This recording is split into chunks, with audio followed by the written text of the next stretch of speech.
আসসালামু আলাইকুম গ্রাম পাগল মানুষজন, আপনাদেরকে স্বাগত জানাচ্ছি ময়মনসিংহ জেলার ধোবাউড়া উপজেলার গামারিতলা ইউনিয়নের কলসিন্দুর গ্রাম থেকে। আজ আমি কলসিন্দুর গ্রামের আনাচে কানাচে ঘুরে বেড়াবো, নিজে দেখব এবং আপনাদেরকে দেখাবো কলসিন্দুর গ্রামের প্রাকৃতিক সৌন্দর্য। সব বন্ধুরা আমার সাথে উপভোগ করতে থাকুন কলসিন্দুর গ্রামের প্রাকৃতিক সৌন্দর্য। ময়মনসিংহ জেলার ধোবাউড়া উপজেলা সদর থেকে প্রায় 7 কিলোমিটার উত্তর দিকে অবস্থিত সবুজ ধান ক্ষেত এবং প্রকৃতি ঘেরা এই গ্রামের নাম হচ্ছে কলসিন্দুর। কৃষিজীবীরা কৃষি প্রধান এই গ্রামের প্রধান বাসিন্দা। এই গ্রামের প্রধান ফসল হচ্ছে ধান। ধানের পাশাপাশি আরো রকমারি শাক সবজি এবং ফল ফলাদির চাষ হয়ে থাকে এই গ্রামে। ময়মনসিংহ জেলার ধোবাউড়া উপজেলার এক প্রত্যন্ত কোণে অবস্থিত এই গ্রাম যেন প্রকৃতির কূলে লুকিয়ে থাকা এক নিঃশব্দ কবিতা। উত্তরে ভারতের মেঘালয়ের সীমান্ত, দক্ষিণে সবুজ শ্যামল শস্যক্ষেত। এই অবস্থান কলসিন্দুরকে দিয়েছে এক অনন্য ভৌগোলিক বৈচিত্র্য। এখানকার পথঘাট, কাঁচা পাকা সড়ক, নদীর কলকাকলি ধ্বনি আর খোলা আকাশের নিচে ছড়িয়ে থাকা সবুজ ধান ক্ষেত এক চিত্রকল্পের অংশ। গ্রামের মানুষগুলো সহজ সরল, পরিশ্রমী এবং অতিথিপরায়ণ। কৃষি তাদের প্রধান পেশা, তবে কেউ কেউ বাজারে বিভিন্ন ব্যবসা এবং চাকরি বাকরিতে নিয়োজিত আছে। আবার কেউ কেউ পশুপালন কিংবা হস্তশিল্পে নিয়োজিত আছে। কলসিন্দুর আজ শুধু একটি গ্রাম নয়, এটি একটি গর্বের নাম। বাংলাদেশের নারী ফুটবলের উজ্জ্বল নক্ষত্র।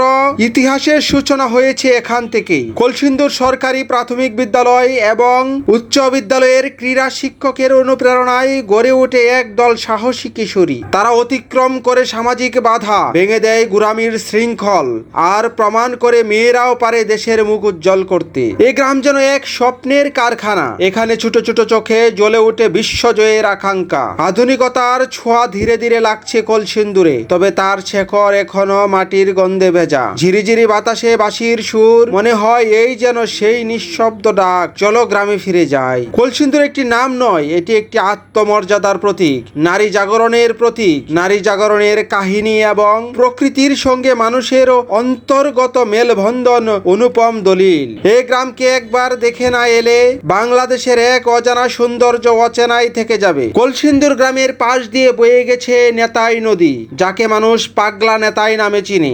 শীতকালে নেতাই নদীর পানি দিয়ে কলসিন্দুর এলাকার মানুষ বোরো ধান চাষ করে। বর্ষাকালে পাহাড়ি ঢলে প্লাবিত হয় এই এলাকা নেতাই নদীর পানিতে। নেতাই নদী যেমন মানুষের জন্য আশীর্বাদ, তেমনি অভিশাপ। কলসিন্দুর গ্রামে রয়েছে একটি প্রাচীন বাজার। যুগ যুগ ধরে এই বাজার এই এলাকার মানুষের কেনাকাটার কাজে ব্যবহৃত হয়ে আসছে। আমি ছোটবেলা থেকে শুনে আসছি কলসিন্দুর বাজারে গরু ছাগলের হাট বসে। কুরবানি ঈদ আসলেই আমরা কলসিন্দুর বাজার থেকে গরু ছাগল কেনার জন্য যেতাম। কলসিন্দুর বাজারে রয়েছে বিখ্যাত ঘুষের মিষ্টির দোকান, যেখানে সুস্বাদু মিষ্টি, রসমলাই, মন্ডা, দই ইত্যাদি পাওয়া যায়। ধোবাউড়া উপজেলার মধ্যে কলসিন্দুর গ্রামটি একটি ঐতিহাসিক গ্রাম। স্বতন্ত্র বৈশিষ্ট্যের মোহনীয় প্রাকৃতিক সৌন্দর্যে ঢাকা বাংলাদেশের প্রত্যেকটি গ্রাম।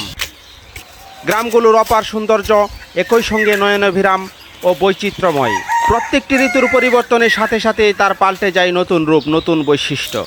যদিও ক্রমাগত নগরায়নের ফলে গ্রামের সৌন্দর্য এখন হুমকির মুখে।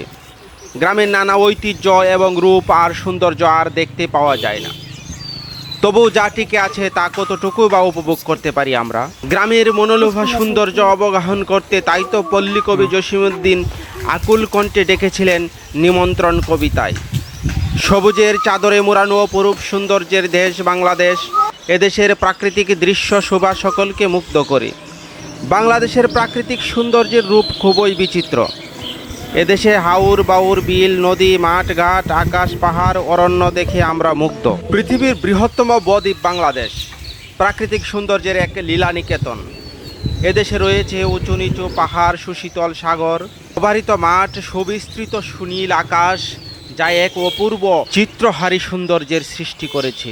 নদী বিধৌত সরস ভূমি বলে হয়তো এখনও অনায়াসে অসংখ্য বৃক্ষ জন্মে, যা সবুজের সমারোহের সৃষ্টি করে। সরকারি হিসেবে বাংলাদেশের গ্রামের সংখ্যা প্রায় 70,000-এর মতো। সবচেয়ে বড় গ্রাম হচ্ছে সিলেটের হবিগঞ্জের বানিয়াচং। সবচেয়ে ছোট গ্রাম হচ্ছে তিলইন। তিলইন গ্রামের অবস্থান হচ্ছে কুমিল্লার লালমাই উপজেলার ঘর ইউনিয়নের সবচেয়ে ছোট এই গ্রামের লোক সংখ্যা মাত্র 38 জন। নদী প্রধান দেশ হওয়ায় বাংলাদেশের অধিকাংশ গ্রামের সাথেই নদীর নিবিড় সম্পর্ক। গ্রামের অধিকাংশ মানুষের জীবন জীবিকার সাথে নদীর সম্পর্ক রয়েছে নিবিড়ভাবে। পদ্মা, মেঘনা, যমুনা, সুরমা, করতোয়া, ব্রহ্মপুত্র সহ 2 শতাধিক নদী বয়ে গেছে অধিকাংশ গ্রামাঞ্চলের বুক চিরে।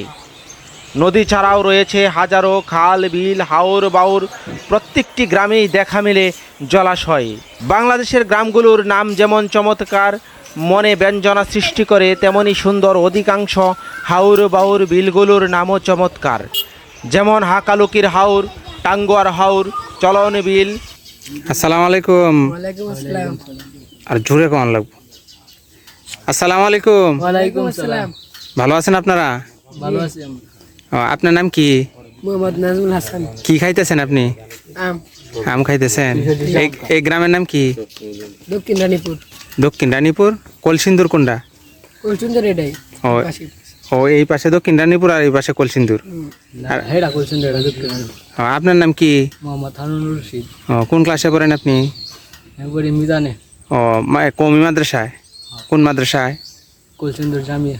কলসিন্দুর। আর আপনি পঞ্চম কোথায় পড়েন? কলচুন্দর মাদ্রাসায়। কথানি জায়গা বীজ করা আছে, একটা গড় তোলা আছে এখান থেকে। এবার পশ্চিমবঙ্গ মনে করলাম যে পশ্চিম সাইড তোলা একটা রেল পশ্চিম, এটা জায়গায় আমাদের জায়গায় নদী পার হয়ে, আবার একটা নদী পার হয়ে হয়েছে। এই পর্যন্ত কলসিন্দুর গ্রাম।